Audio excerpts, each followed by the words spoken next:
Right, here we are.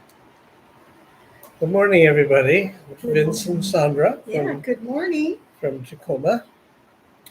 on this wonderful day in September. It's good to be back here. It's been a while since we've done YouTube, so I'm excited to be here and to do this today and talk with all of you. And hopefully, you'll enjoy it and get something out of it. Let me get myself situated here. Right now, honey. It's going to take me a minute. There you go. So, the theme for today is changing seasons, changing focus. And we'd like to share with you some of our perspective and perhaps some tools about how to move in to this month of September as we're ending our playtime and enjoyment of the warmest time of the year in our summer season. And as we move into fall, things begin to change and our focus begins to change. For some, it's about going back to school and having structure that we don't usually have in the summertime. For others, it's about a time of introspection. In the native traditions, the fall season is about the harvest, and it's about having enjoyed things that we have accomplished over the summertime, but it's also known as the emotional season or the water sign. So introspection, reflection on what you've learned about yourself over the past few months and where you want to go from here. I'd like to add a little bit to that. Of course. For me, I have a spiritual teacher that I work with and value what she has to say about September. And she talks about September being the actual spiritual new year, that it is the time where we begin to plan our year that is different than how we plan it in January at the beginning of the year, because we have gone through a summer and relaxation time of recharging, hopefully recharging, playing, being with our families, going on vacations, maybe just having a time of going inside. And that in September, there's so much change. There's so much change with the trees and how they drop their leaves. That is actually the new beginning. And I really liked that she had that to share with us. It meant a lot to me because it makes sense for me, and it may make sense for you to look at how you look at your year. And is this a time of planning for you, that now you have had some time of rest and play, that you're energized to be able to look at what do you see as your future and how can you live your future, not in the future, but every day live some part of what you envision for your future of the next year, from this September to next September. So I wanted to add that piece because it meant a lot to me. If it means something to you, that's wonderful. If not, I'm not attached to you going with that. But it means a lot to me. Makes much more sense to me than January doing the New Year's resolutions. That how often do those fade away throughout the year? So. Summertime is usually a time of busyness, as Sandra has said, where there's a lot of activity and sunshine, things to do, places to go, and people to meet, and fun to have. Family time. Family time. But this is about going from activity to internal reflection. And the way I would like to frame it as it's a time to really become still and reflect on the heart. The heart is, for me, the kind of the seat of the soul. It's the part of you that goes into your intuition, reflects on feelings, how you felt about things, and as you're facing the next few months ahead, uh, allow yourself to really address what are my priorities and what is important for me to focus on right now. I believe that your emotional body, your feelings, are your guidance mechanism. it helps you to discern what works and what doesn't work in Right. your life. Right.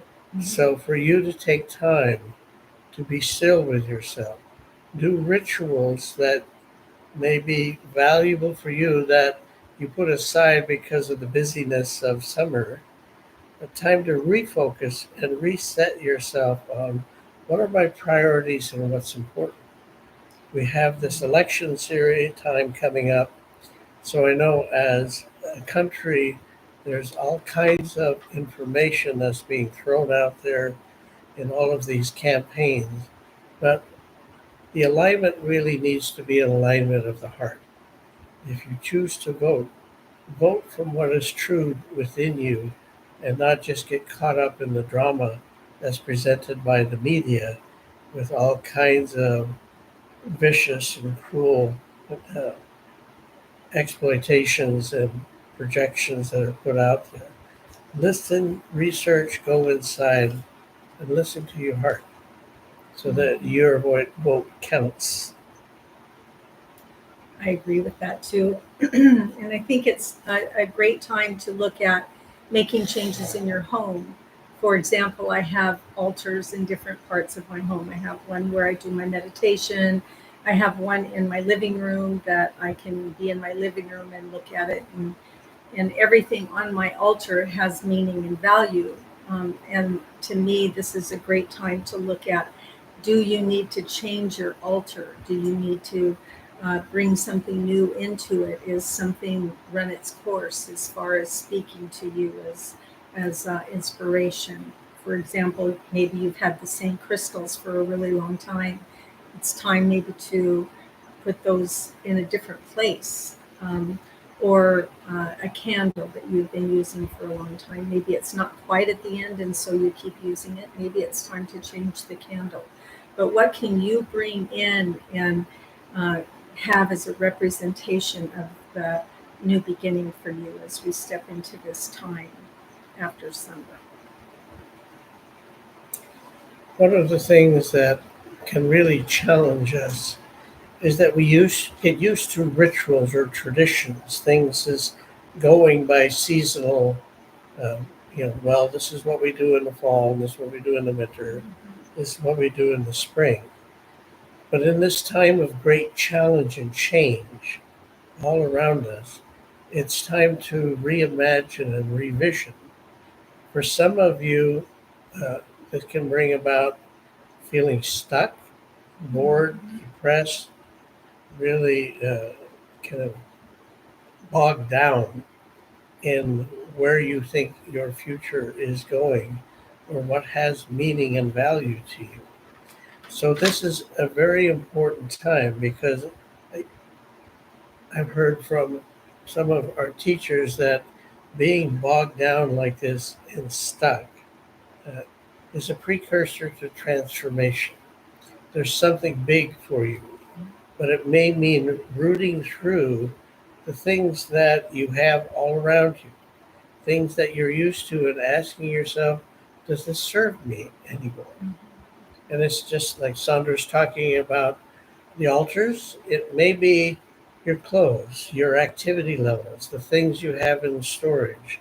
Are those things a priority for you anymore? Is there something stirring inside of you? And to me, that's why it's so important to go inside and ask yourself, what is my highest and best interest moving forward? What is the vision or the dream that I have that I've kind of put on the back burner or I've been too busy or too distracted to pay attention to? Because we can really get lost. And in my belief system, some of what we call depression is really lack of vision, lack of hope for the future. And it's because we get stuck in the rut of familiar habits and behaviors and traditions. And we don't allow ourselves to rethink them and say, do they really serve me?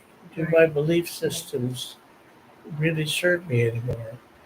Or am I stuck in an old way of thinking and I need to reimagine and create a new perspective that gives me hope, that gives me a passion, gives me a sense of vision and purpose moving forward. I agree with that. And I think that this is a time of year, and from this point on, that we are going to experience more and more transformation at a faster rate. And knowing that with transformation, you have to disconnect from the old. Disconnection precedes transformation. So it's looking at what do you need to disconnect from, and feel what that's like to let that go. Maybe it's run its course, like I said with the altars. I know for me, my oldest daughter is moving. She's moving to another part of the state on the other side of the mountains. And for me, she's been here short of 1 year, 51 years. And I have had the joy of being so close with her. It is a great time of transformation for her. It is a great time of transformation for me. And it is important for me to feel my grief around the disconnection that we're going to have. We're not going to disconnect completely. That'll never happen, right? It is going to change. Our relationship is not going to be the same connection as far as how often we see each other, what we do together. And at the same time, I feel excitement. I feel excitement listening to her and just already seeing the transformation that's happening within her. What a big step she's taking. She's so brave. And for me too, it's a big step, as Vince can attest to. We've been very, very close. And so I will miss her, and yet I know that it's going to create space for me in my life to bring in something new. So disconnection precedes transformation. And that just spoke strongly to me as I heard another person share that. And it's not complete disconnection from her, it's disconnection from the way our time together has been. So think about what you are giving yourself permission to disconnect from, so that you can experience transformation, so that you can step into that new place and be bold, be fearless. Know that you are loved, you are cared for. Hopefully, you have a community that you're connected with. We are here to support you. Be bold and let yourself walk through that transformational process. Be brave. Be brave like my daughter is being brave right now and making this move. Yay. What a liberation for her to do that. I know that one of the hardest things to, when you're re-envisioning or reimagining where you want to go or what you'd like to do, what you have intrigue or passion for, is getting past your own resistance. Mm-hmm. That was one of the favorite sayings that I took from one of my mentors as I was developing in my career, is that getting past resistance is 75% of your therapy work. It takes great courage. The unconscious, or what I would call the subconscious mind, that's full of old programming and old belief systems, that operates out of fear. So that soon as I am inspired to a possibility of creating something new, my brain will automatically start saying, well, you can't do that, or here's the problems with that. Maybe you shouldn't try. Who do you think you are? There's all kinds of subtle negative self talk messages that sabotage inspiration and insight and intuition. So, if you need support, that's one of the biggest challenges. I've had over the years many clients, when they come because they know something isn't working in their life. But when it gets down to, well, I'm glad you're here, and here are some steps that need to happen in order to change, that's where the resistance comes out. Because what it means is changing habits, changing the way you look at things. And for many people, there's a greater fear in letting go with the familiarity Mm-hmm. of old habits and behaviors. that we've used as distractions or as ways to justify or rationalize how we choose to live our life. And even though I believe inspiration comes from our soul, from our highest part of ourself, there is a part of us that resists in believing and acting as if we are the creator of those realities. We have the power to transform our life. But there is a grief process. Right. That's why going into the feeling, facing your fear, dealing with your resentments and anger, dealing with the pain or the loss of transformation. Because at the end of the grieving process is the acceptance, the forgiveness, and the letting go of old behaviors, attitudes, beliefs that no longer serve you. Mhm. I have been doing this writing course and really enjoying it, and it's given me lots of different ways of thinking about things, of feeling about things, and noticing things in a different way. And one of the lessons was to think about your if you have a fairy godmother, if you believe that you have a fairy godmother, what would your fairy godmother say to you about your life and what your life is going to look like? So I encourage you to think about that. We all have a fairy godmother within us that can give us those words of wisdom of what to pay attention to, where to go from here, how to live our life in that beautiful place of how we envision it. And to take the time to notice. So just this morning in my writing, I was looking out my window and I was paying attention to what I saw. And what I was actually seeing this morning was the most beautiful seagull. One, usually we have so many of them that are so loud, but there was one all by itself just soaring across the sky with its wings wide open. And it was absolutely beautiful. And it was just soaring. And that's what I want. And that's what I'm calling in my life right now is to soar in my life, to get out of the stuckness, to get out of the muck. The other that I noticed was the movement of the water. We live on the water, we live on a marina. And the water was so smooth, and yet it was moving so fast.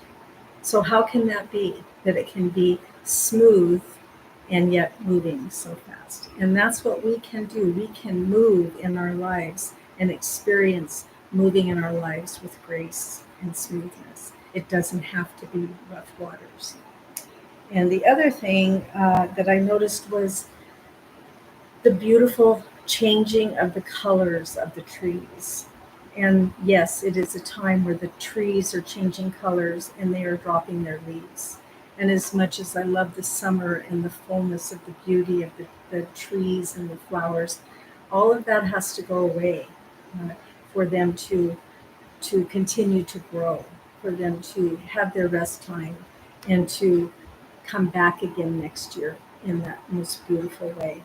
The trees begin to change, the leaves change color because of the loss of sunlight throughout the day that they've had all summer. It's natural.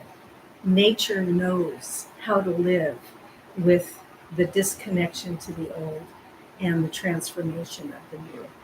And that's what I noticed this morning in my writing as I was looking out my window. What did I see?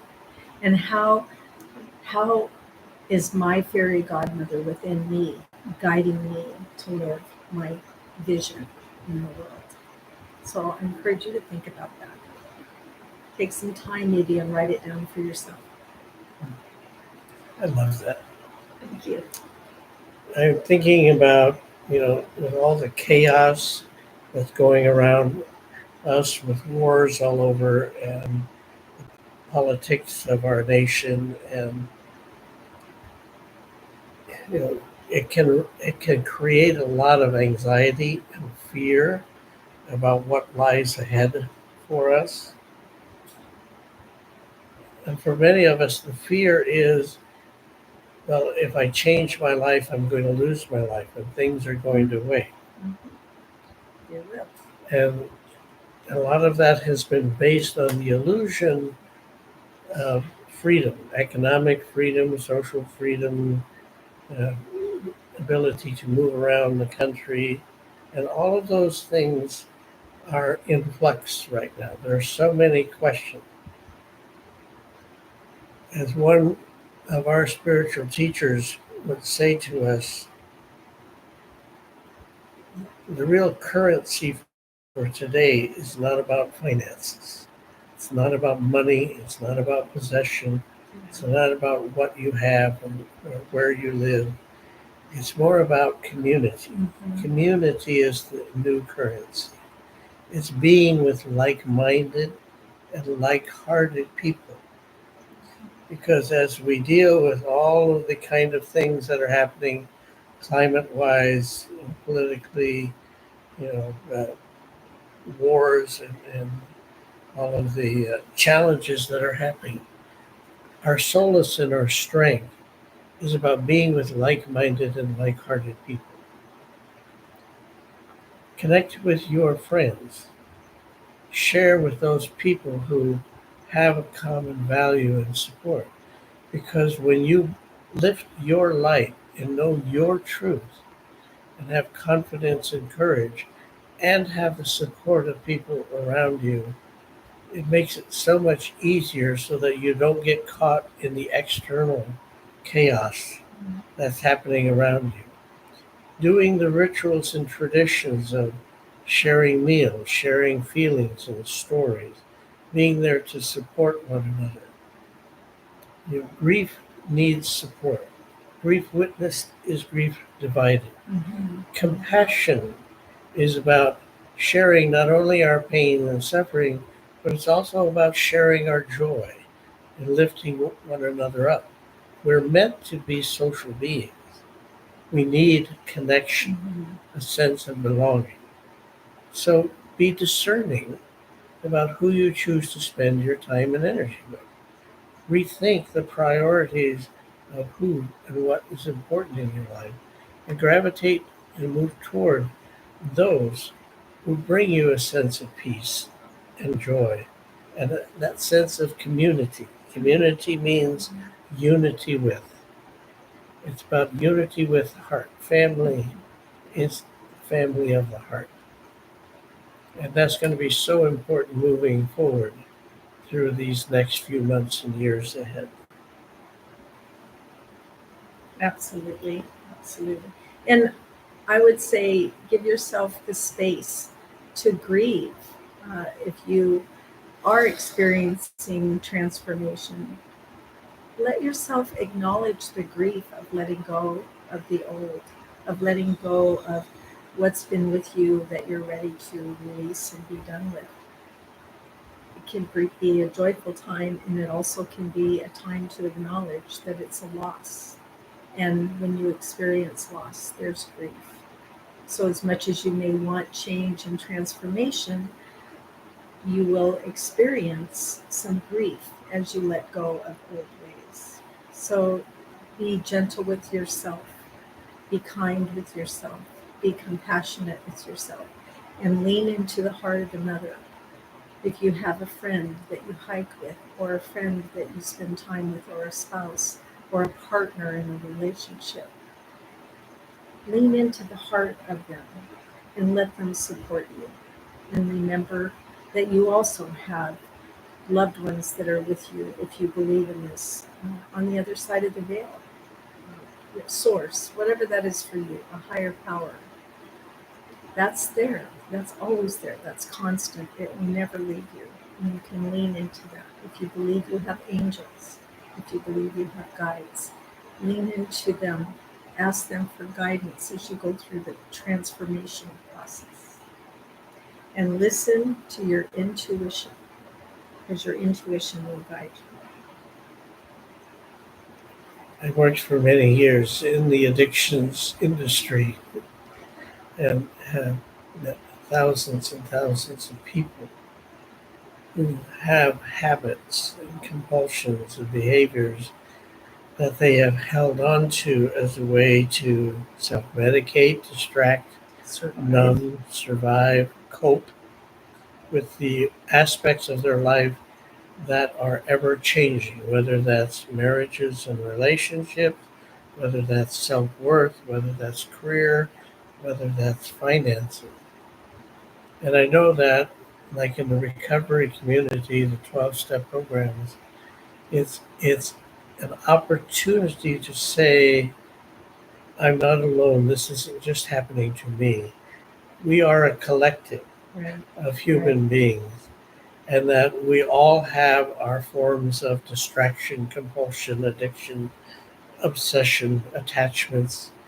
And when we lose those things or we decide to change those things, it brings up that resistance I was talking about earlier and a great deal of fear, because when we've lived so long in those realities with those habits, attitudes, beliefs, and behaviors, we need support as we walk through the change. To Mhm. know that we're not alone, to know that we're not going to be judged.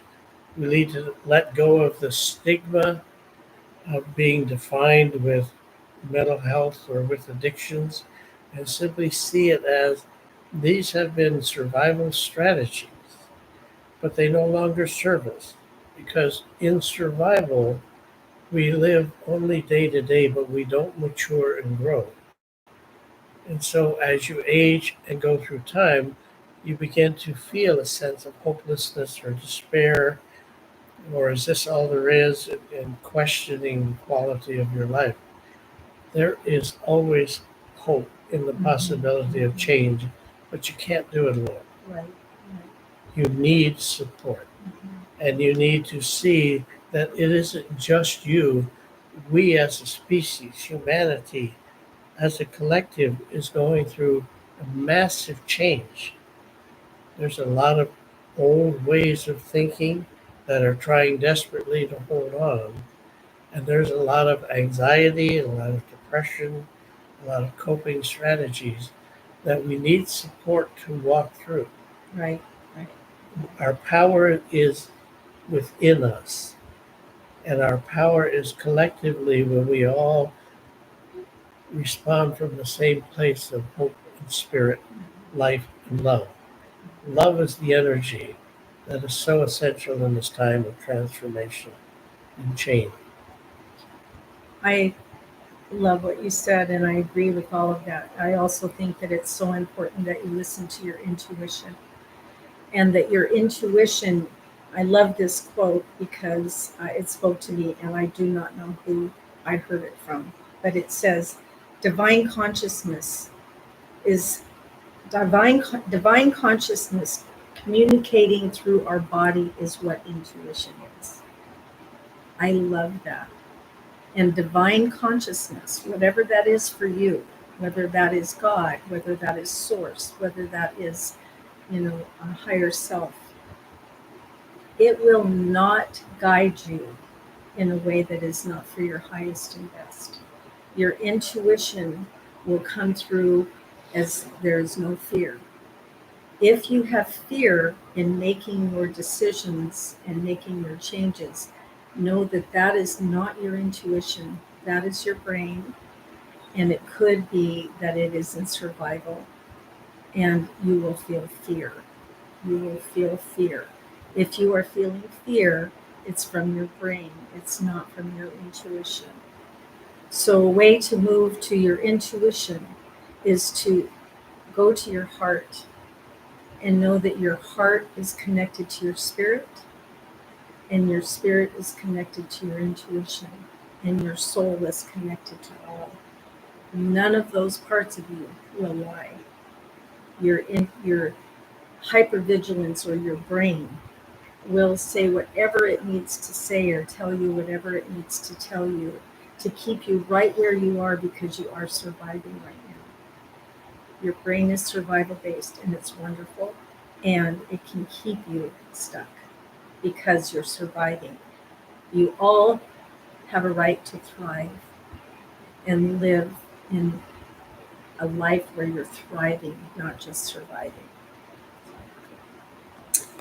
I know as an extrovert, it's very, very hard for me to quiet my mind because And you have a brilliant mind. because it's so easy to be distracted by everything around us, whether it's by television, whether it's by radio and music, Our whether it's by phones. our phones, television, activities, places to go, things to do, people to meet. And I know summertime is one of those kind of times where my extrovert explodes and likes to do a lot of activity and keep myself busy. I remember once in one of the spiritual training that I went to, there was a Eastern yogi that came to the United States, and he said, even though he was well practiced in the art of stillness and meditation and quietness, it took him 2 weeks to find his center because there is so much information and busyness in the United States. They were constantly being bombarded by external distraction.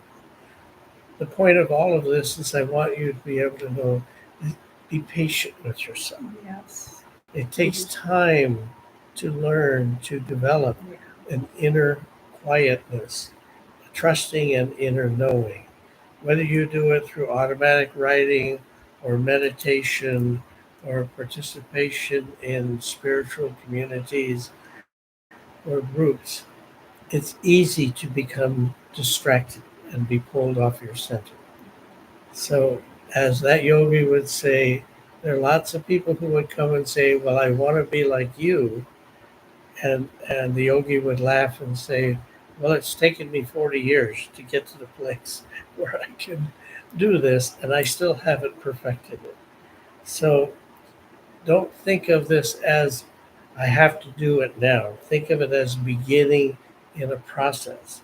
That's why it's important to do it with support.